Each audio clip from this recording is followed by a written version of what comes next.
السلام علیکم پائن اجمل جامی آفیشل میں خوش آمدید۔ جمعرات 13 فروری 2025 جب یہ خاکسر آپ سے مخاطب، یہ میرا یوٹیوب چینل اجمل جامی آفیشل ہے۔ مہربانی محبت اسے سبسکرائب کر لیں، ٹیلی والا بٹن دبا لیں۔ لیس فنکاری مور جانکاری۔ آج میں ایک ہی موضوع پہ بات کر رہا ہوں۔ وہ موضوع ہے کیا؟ اس سلسلے میں ایک شعر سنیے: غصے میں، برہمی میں، غضب میں، عتاب میں، غصے میں، برہمی میں، غضب میں، عتاب میں، خود آ گئے ہیں وہ میرے خط کے جواب میں۔ اور سناؤں؟ اور غالب نے کہا تھا، قاصد کے آتے آتے خط ایک اور لکھ رکھوں، میں جانتا ہوں جو وہ لکھیں گے جواب میں۔ جناب عمران خان صاحب کا تیسرا خط ہے جناب آرمی چیف کے نام۔ اس کے مدرجات سامنے آئے ہیں، بڑا ڈیٹیلڈ خط ہے، پڑھنے سے تعلق رکھتا ہے۔ اس میں جو ریشنل ہے، جو استدلال ہے، انتہائی قابل غور ہے۔ لیکن اس سے پہلے کہ میں جناب خان صاحب کے خط کا، تیسرے خط کا ذکر کروں، آرمی چیف سید عاصم منیر صاحب، ان کی کچھ صحافیوں سے غیر رسمی ملاقات ہوئی ہے پرائم منسٹر ہاؤس میں، کیونکہ ترکی کے صدر آئے ہوئے رجب طیب اردوان، تو ان کے اعزاز میں لنچ تھا، ظہرانہ تھا، وہاں کچھ صحافیوں کی ملاقات ہوئی، تو ان کے سامنے بھی خط کی گفتگو ہوئی ہے۔ انہوں نے کیا کہا؟ وہاں جو صحافی موجود تھے، چند ایک ہی تھے، ان میں سے 4 لوگوں سے میری گفتگو ہوئی، تو میں وہ رپورٹ کرتا ہوں، کیونکہ میرے ہاں لیس فنکاری مور جانکاری ہے، تو پہلے لیجئے جانکاری، پھر آتے ہیں اس کے اوپر تبصرے اور تجزیے کی بات کے اوپر۔ شیر افضل مروت، پی ٹی آئی، علی مین گنڈا پور کی خان صاحب سے ملاقات، دیگر تمام معاملات بعد میں ڈسکس کرتے ہیں۔ ہوا یہ ہے کہ یہ سلیم صافی صاحب، رانا جواز صاحب جن کا تعلق جیو سے ہے، مزمل سہروردی صاحب جن کا تعلق ہم نیوز سے ہے، عادل عباسی صاحب یہ آج کل بول ٹی وی میں پروگرام کرتے ہیں، عادل شاہ زیب صاحب ان کا تعلق ڈان ٹی وی سے ہے، اور جناب محترمہ آسمہ شیرازی صاحبہ۔ یہ آپ سمجھیں کوئی 5 سے 6 صحافی تھے جن کو اس دورانیے پہ موقع پر پی ایم ہاؤس بلایا گیا ہے۔ اور وزیر اعظم اور جو ترک صدر ہیں، وہ جب وزیر اعظم ہاؤس داخل ہوئے، گارڈ آف آنر، میل ملاقات، پیار محبت ہو گئی۔ جب وہ اندر داخل ہو گئے تو جو کوریڈور تھا جہاں سے آرمی چیف نے آنا تھا، اس میں آرمی چیف کا انتظار کیا جا رہا تھا، تو وہ کچھ ہی لمحوں بعد واپس وہاں سے آئے، تو وہاں صحافی اس کوریڈور پہ کھڑے تھے۔ میری اطلاع یہ ہے کہ یہ اچھی پلاننگ کر کے وہاں کھڑے تھے یہ لوگ کہ یار چیف سے کب ہو جائے۔ ظاہری بات ہے، ہر پاکستانی صحافی کی خواہش ہوتی ہے کہ اگر وزیر اعظم ہوں، چاہے وہ عمران خان صاحب ہوں، شہباز صاحب ہوں، یا چیف آف آرمی اسٹاف ہو، جہاں کہیں ٹکر ہو ان سے بات کی جا سکے۔ تو یہ والے آرمی چیف چونکہ زیادہ مکالمہ کرتے نہیں ہیں، تو یہ موقع تھا ان صحافیوں کے لیے، بالخصوص اس سیاسی منظرنامے میں جب خان صاحب نے خط لکھے ہوئے ہیں۔ تو پھر کیا ہوا؟ پھر یہ وہاں کوریڈور میں کھڑے تھے، تو آرمی چیف جب آئے اپنے اسٹاف کے ساتھ، ان سے وہ یہ ملے، سب سے انہوں نے سلام دعا کی، اور پھر وہاں پہ 2 لوگ ہیں جنہوں نے سوال کیے سنجیدگی کے ساتھ۔ ایک ہیں محترمہ آسمہ شیرازی صاحبہ، اور دوسرے ہیں محترم مزمل سہروردی صاحب۔ بحیثیت صحافی میرا کام ہے کہ میں خبر دوں، جانکاری دوں، معلومات دوں۔ تو یہ معلومات کا پہلا حصہ، آسمہ شیرازی صاحبہ نے گفتگو کا آغاز کیا اور حالات و واقعات کے اوپر سوال پوچھا اور خط کی ذکر کیا۔ تو جو مجھے رپورٹ کیا گیا، جو میں نے محترمہ آسمہ شیرازی ہوں، محترم مزمل سہروردی ہوں، محترم عادل عباسی صاحب ہوں، اور عادل شاہ زیب، ان 3-4 لوگوں سے میں نے گفتگو کی، پوچھوں بھی کیا بات چیت ہوئی ہے۔ تو انہوں نے تصدیق کی کہ چیف آف آرمی اسٹاف نے کہا کہ مجھے کسی کا خط نہیں ملا، اور پھر سوال پوچھا گیا کہ بالفرض اگر آپ کو مل جاتا ہے تو آپ کیا کریں گے؟ یہ مزمل سہروردی صاحب کا سوال تھا۔ تو اس کے جواب میں انہوں نے کہا کہ اگر مجھے خط مل بھی گیا تو میں پڑھنے کی بجائے اسے پرائم منسٹر کو بھیج دوں گا، اور سیاستدانوں سے رجوع کرنا چاہیے معاملہ۔ اور پھر انہوں نے کہا کہ ملک اچھے انداز میں آگے بڑھا ہے، ترقی ہو رہی ہے، پاکستان کو آگے ہی بڑھنا ہے۔ اور یہی نہیں بلکہ جب محترمہ آسمہ شیرازی صاحبہ نے اس خط کے اوپر 2-3 سوال کیے، تو انہوں نے ایک سوال کے جواب میں کہا کہ یہ جو خط ہے یہ تو شاید میڈیا اور آپ لوگوں کو لکھا جا رہا ہے، آپ کے لیے ہے، اس کے آپٹکس تو مجھے میڈیا کے دکھائی دیتے ہیں، اگر آپ کے پاس پہنچا تو آپ بہتر جانتے ہیں۔ اور پھر پوچھا گیا تھا کہ نہیں، بالفرض یہ سمجھ لیا جائے کہ آپ تک بھی خط آ گیا ہے تو آپ کیا کریں گے؟ تو پھر انہوں نے کہا تھا اگر مجھے مل بھی گیا تو میں پرائم منسٹر کو یہ خط بھیج دوں گا۔ حالات کو انہوں نے بہترین قرار دیا اور کہا کہ ملک ترقی کر رہا ہے، سب ٹھیک چل رہا ہے، اٹس گوئنگ ویل، اور پھر اس کے بعد وہ آگے چل دیے اور ترک صدر کے اعزاز میں جو ظہرانہ تھا اس میں وہ شریک ہوئے۔ اب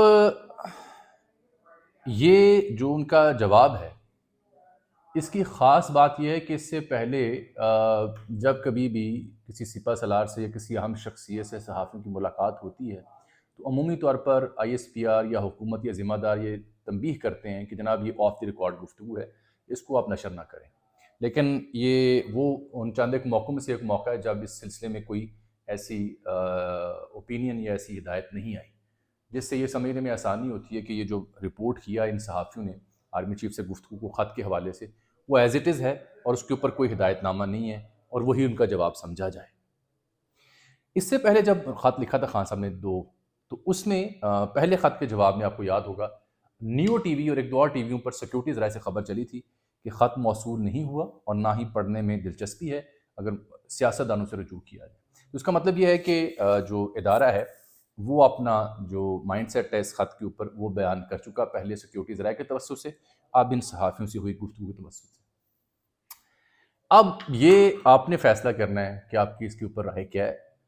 میرا کام آپ کو خبر دینا ہے، معلومات دینا ہے، لیکن میں صرف یہ کہنا چاہوں گا کہ اصولی طور پر تو صاحب یہ بات بہت اچھی ہے، بالکل بالکل یہ ایک سپہ سالار آرمی چیف یا فوج کو یہی کہنا چاہیے کہ یہ سیاستدانوں کا کام ہے، بالکل یہ کہنا چاہیے کہ پرائم منسٹر اور اپوزیشن لیڈر کو انگیج ہونا چاہیے، لیکن اس سلسلے میں پھر ماحول بھی سازگار ہونا چاہیے، اس سلسلے میں پھر حکومت کے پاس بھی مینڈیٹ ہونا چاہیے، اس سلسلے میں پھر اپوزیشن کے پاس بھی اختیار ہونا چاہیے کہ وہ بات چیت کر سکے، بات چیت سنا سکے، مطالبات دے سکے اور اپنی بات کو کہیں پیش کر سکے اور حکومت سن سکے اور کچھ فیصلہ بھی کر سکے۔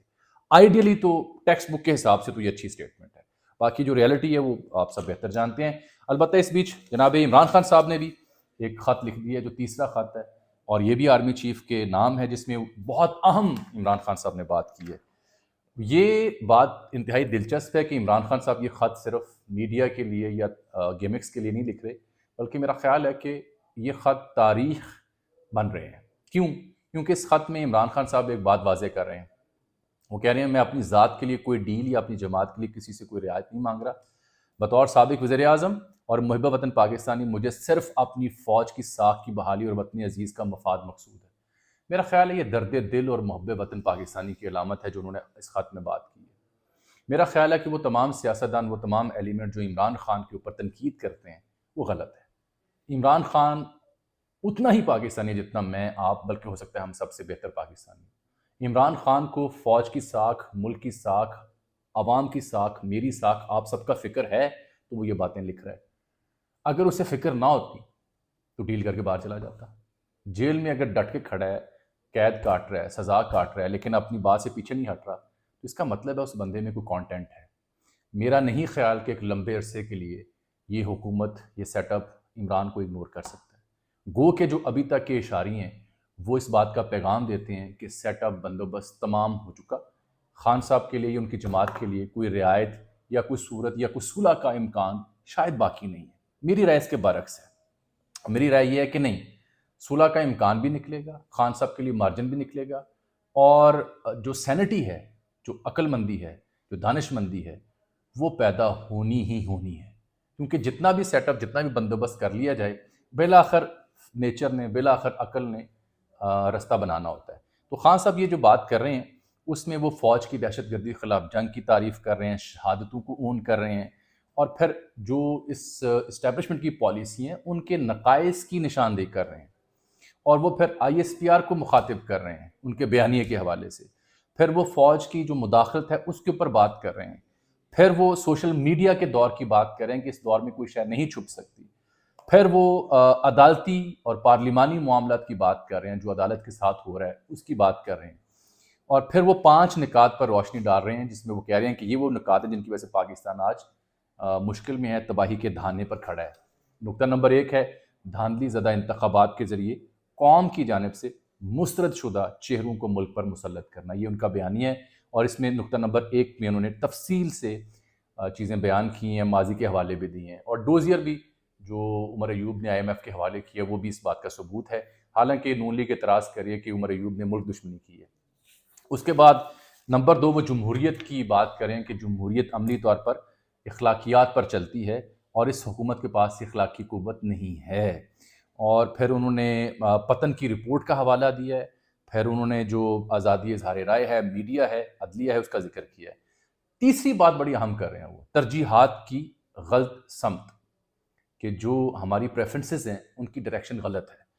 اس میں وہ کہہ رہے ہیں دنیا آگے جا رہی ہے، ہم پیچھے جا رہے ہیں. وہ کہہ رہے ہیں ڈیپ اسٹرکچرل ریفارمز کی ضرورت ہے. اچھا یہ بات تو میں آپ کو بتا سکتا ہوں، جب خان صاحب زمان پر بیٹھا کرتے تھے تب بھی وہ صحافیوں سے ہم سے ملتے تھے، تب بھی وہ کہتے تھے کہ پاکستان کا سلوشن چھوٹے موٹے معاملات نہیں ہیں، ڈیپ اسٹرکچر ریفارمز ہیں، چاہے وہ اسٹیبلشمنٹ میں ہو، چاہے وہ بیوروکریسی میں ہو، چاہے سیاست میں ہو، چاہے ایڈمنسٹریشن میں ہو. تو یہ اس بات کے وہ حامی تھے پہلے. نمبر 4 پہ جو بات کر رہے ہیں وہ ہنرمند پاکستانی اور سرمایہ کی ملک سے باہر منتقلی ہے. ڈیٹا بتاتا ہے کہ بیرون ملک جانے والوں کی تعداد میں اضافہ ہو رہا ہے. ڈیٹا بتا رہا ہے کہ بزنس مین باہر انویسٹ کرنا پسند کر رہے ہیں. اس کا مطلب ہے کہ یہ ہمارے لیے تشویش کا باعث ہے. نمبر 5 ملک میں انسانی حقوق کی پامالیاں ہیں، جو کہ انہوں نے سکوت ڈھاکہ کا واقعہ ڈسکس کیا 9 مئی، 26 نومبر اور دیگر. اور اینڈ پہ وہ کہتے ہیں کہ میں اسٹیبلشمنٹ سے یہ کہوں گا کہ وہ اپنی پالیسیوں کو تبدیل کرے. وقت کی ضرورت ہے تاکہ بطور ادارہ فوج کی جو نیک نامی اس میں اضافہ ہو، اور جو ملکی خزانہ لوٹ کر بیرون ملک ڈھیر لگانے والی اشرافیہ ہے اس کا کیا ہے، وہ تو اگلی پرواز میں ملک سے نکل جاتے ہیں. یہ بات ٹھیک ہے، جو اگلی پرواز سے ملک سے نہیں نکلا اس کا نام عمران خان ہے. تو یہ 2 پیرالل ہیں جو میں نے آپ کی خدمت میں پیش کر دی ہیں. میں یہ عام شہری کے طور پر یہ دعا کر سکتا ہوں، امید کر سکتا ہوں کہ اللہ کرے میرے ملک میں سینٹی آئے، اللہ کرے مقبولیت کا ادراک بھی کیا جائے، اللہ کرے قبولیت بھی ہو، اللہ کرے طاقت کا توازن بھی ہو، اور دہشت گردی کا خاتمہ بھی ہو. یہ سب اسی صورت میں ہوگا جب سیاسی استحکام آئے گا، اور سیاسی استحکام اسی صورت آتا ہے جب آپ عوام کی آواز، جمہور کی آواز کا احترام کرتے ہیں. جب آپ عوام کی احترام نہیں کرتے آواز کا تو سیاسی استحکام خواب ہوتا ہے. جانے سے پہلے میں نے ذکر کرنا ہے شیر افضل مروت کا. شیر افضل مروت یہ دعویٰ کرتے ہیں کہ ان کے خلاف ایک مافیا ہے پارٹی کے اندر جو سرگرم ہے. اس بات میں وزن بھی ہے، اور جو ان کے اوپر اعتراض ہے وہ بات بھی درست ہے. شیر افضل مروت صاحب بھی 1.5 انچ کی مسجد بنانے میں شیر ہیں. وہ بھی سمجھتے ہیں کہ وہ لارجر دین لائف ہیں. عمران کے بعد اگر کوئی بہت مقبول رہنما ہے تو وہ شیر افضل مروت ہے. میرا ایک تجزیہ ہے، شیر افضل مروت ہو یا کوئی اور ہو، انہیں یہ بات سمجھ لینی چاہیے کہ ان کو ملی شہرت اور مقبولیت صرف عمران خان کی وجہ سے ہے، عمران خان کے نام کی وجہ سے ہے. وہ نام اگر نہ ہو تو آپ 5,000 کیا 500 بندہ اکٹھا نہیں کر سکتے. اب یہ میڈیا پہ جو گفتگو کریں گے، جو نیا چورن بیچیں گے، میرا خیال ہے کہ یہ اپنے آپ کو نقصان پہنچائیں گے. انہیں یہ ذہن میں رکھنا چاہیے کہ اس سے پہلے کئی پی ٹی آئی کے رہنما عمران سے راہیں جدا کرتے تھے، پریس کانفرنس کرتے تھے، 4 دن میڈیا میں رہتے تھے، بعد میں ان کا پوچھنے والا کوئی نہیں ہوتا تھا. مجھے اجازت دیجیے، اللہ حافظ.